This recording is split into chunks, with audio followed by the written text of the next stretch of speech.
अमृत के समान है, लेकिन हमारे मन को उस मधुरता का अनुभव नहीं हो रहा। એટલે તમે જોજો કીર્તન પણ થાય ને ત્યારે ઘણા લોકો એકદમ ભાવમાં ડૂબીને કીર્તન કરતા, ઘણા પણ એટલો બધો ભાવ ન હોય પણ પાછા હાવ એમને બેઠાય ન રહે, એમાં કંઈક હલચલ તો હોય,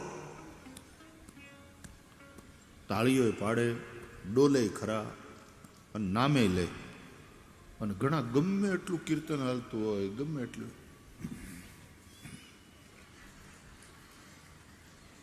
આમ જ આમ ઠૂંઠની જેમ બેઠા, ન હલે ન ચાલે, એના ઉપર કોઈ જાતનો અસર જ નહીં, પણ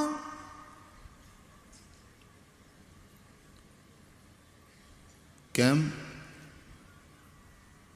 ભગવાનનું નામ તો મધુર છે પણ એને અસર નથી.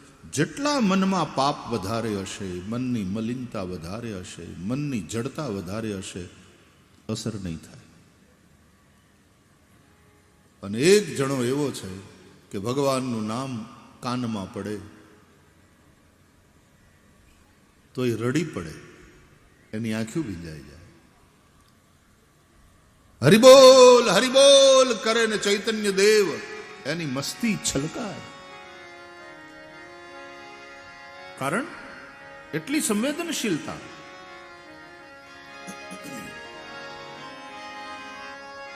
લોઢાને ઇલેક્ટ્રિકનો જીવતો વાયર અડે એટલે અસર થાય. લોઢા કરતા તાંબા ઉપર વધારે. પાણીમાં અસર થાય જબરજસ્ત, લાકડાને અસર ન થાય. બધા અલગ અલગ પદાર્થો છે અને એ જ ઇલેક્ટ્રિસિટીનો કોઈક વાહક છે અને કોઈક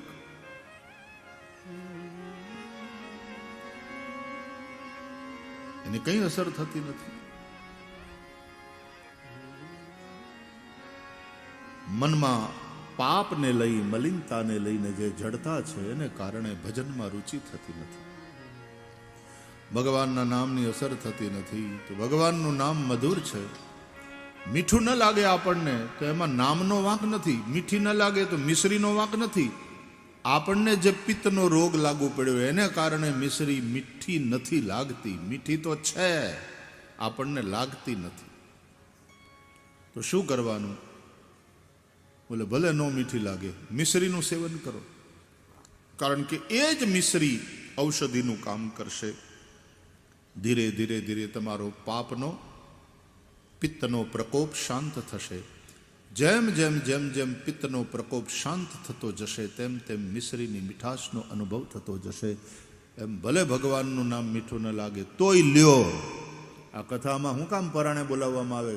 ધૂન બોલો, તાળીઓ પાડો, પ્રેમથી બોલો, ગાઓ, તમને મૂંગા ન બેહવા દે. ઘણા લોકો એમ કે પરાયણું હું કામ કરાવો છો? છોકરું દવા ન પીતું હોય તો એને પરાણે માં નથી નાખતી મોઢામાં? આમ હુવડાવી પછી મોઢું ખોલે ની ઓલી કડવી દવા લાગે ને, આમ એના મોઢું પકડી અને ખોદી દવા અને ચમચી ભરાવે અંદર, અને પાહી કડવાટ, એ રોતું હોય અને ગુડગુડ ગુડગુડ કરીને ઘણા છોકરા બહાર કાઢી નાખે. તો એની માં પાછી ખીચે, મારો પીટ્યો, બહાર કાઢી નાખે. વળી આમ ગાલ ઉપર ને રગડા જતા હોય ને તો એને ચમચીથી આમ ઘહી ઘહી ગાલ ઉપરથી પાછી નાખે મોઢામાં, પણ એને પાઈને રહે. કેમ? એમાં એનું કલ્યાણ છે. એમ સદગુરુ પણ નિયમ આપે, ભલે બેટા તારું નામ મન ન લાગે તો પણ નિયમપૂર્વક કરજે. આટલું કરવાનું જ. શરૂઆતમાં ભગવાનનું નામ ઔષધિનું કામ કરે. એની એ મિશ્રી પિત્તના રોગી માટે ઔષધિનું કામ કરે. શરૂઆત રામ નામ કી ઔષધિ ખરી રીતિ સે ખાય. પછી એનું એ નામ રસાયણનું કામ કરે. હરિનું નામ રસાયણ સેવે પણ જો પથ્ય પડાય નહીં. પછી ધીમે ધીમે એનું એ નામ અમૃત જેવું લાગે, મીઠું લાગે.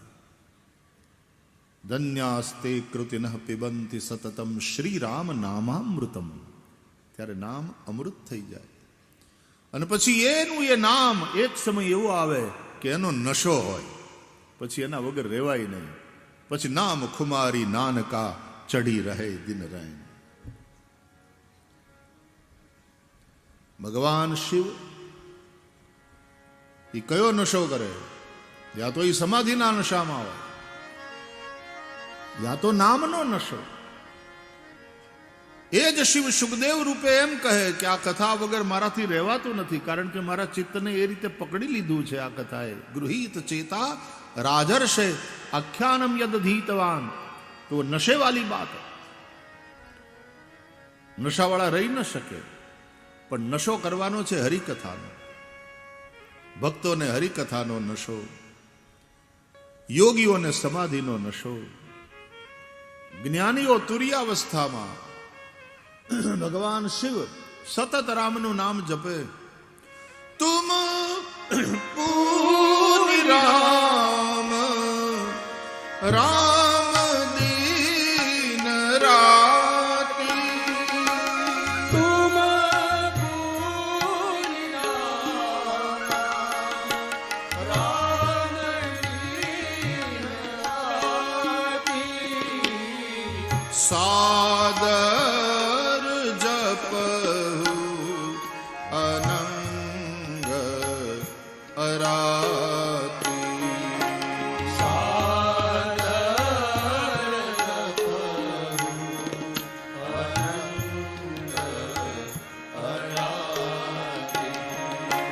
तुम पूरी राम राम दिन राती. तुम पूरी राम राम दीन राती. राम दिन राती. राम दीन राती. राम दिन राती. राम दीन राती. दिन रात राम राम राम राम करते रहते हैं भगवान शिव. एक नशा है. तो नामनो नशो, સમાધિનો નશો, ભગવદ કથાનો નશો, આ બધા સાત્વિક નશા છે.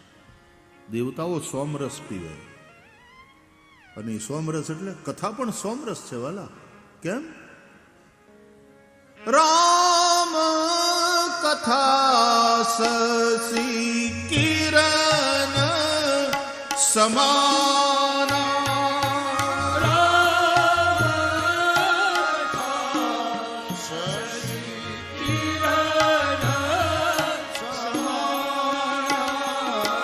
संत चकोर करही जेहि पाना. संत चकोर करई कृपाना. हो राम कथा ससि किरण समाना.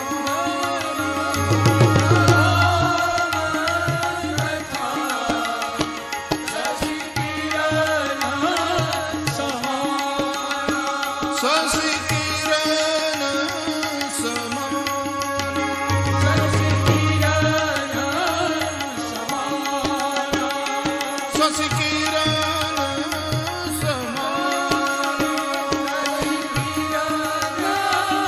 समाना. तुलसीदास जी राम कथा ने भगवत कथा ने शशि किरण સમાન, ચંદ્રમાના કિરણ સમાન. તો એક અર્થમાં આ સોમરસ છે. કથા એ સોમરસ છે. અને કોણ પીવે? દેવતાઓ સોમરસ પીવે. દેવ જેવા માણસો હોય ને, જેનામાં દૈવી ગુણો છે, જેની દૈવી વૃત્તિ છે, એને હરિકથા બહુ વાલી લાગે. એ દોડી દોડીને કથામાં પહોંચે. ભગવત કથા વિના રહી ન શકે. આનો એક નશો છે.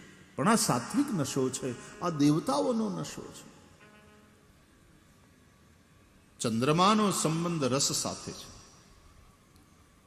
औषधियों સાથે છે. भगवत कथा यदि औषधि है भवौषधात तो भी उसका राजा चंद्रमा. રસ સાથે એનો સંબંધ છે ચંદ્રમાનો. ભગવત કથા રસ. राम कथा शशि किरण समाना ये सोमरस है. તો સંતો ચકોર બનીને એનું પાન કરે અથવા તો સોમરસનું જેમ દેવતાઓ પાન કરે એ રીતે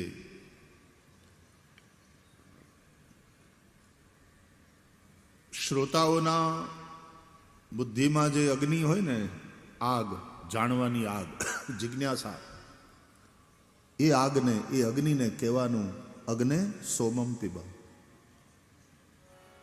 કથા સંભળાવતી વખતે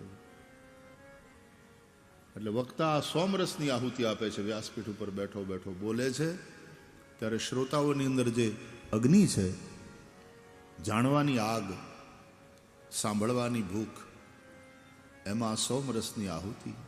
દેવતાઓ આ સોમરસનું પાન કરે તો કથાનો નશો.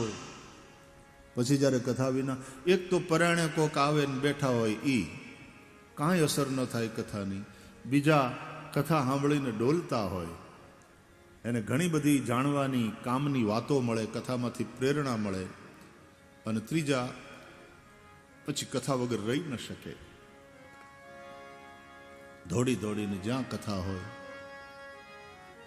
આ દારૂની ક્યાંય જાહેરાત કરવી પડે છે તોય નથી જડી રહેતો.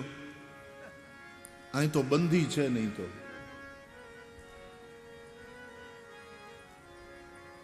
એ પીવા વાળાને જડી જ રહે છે.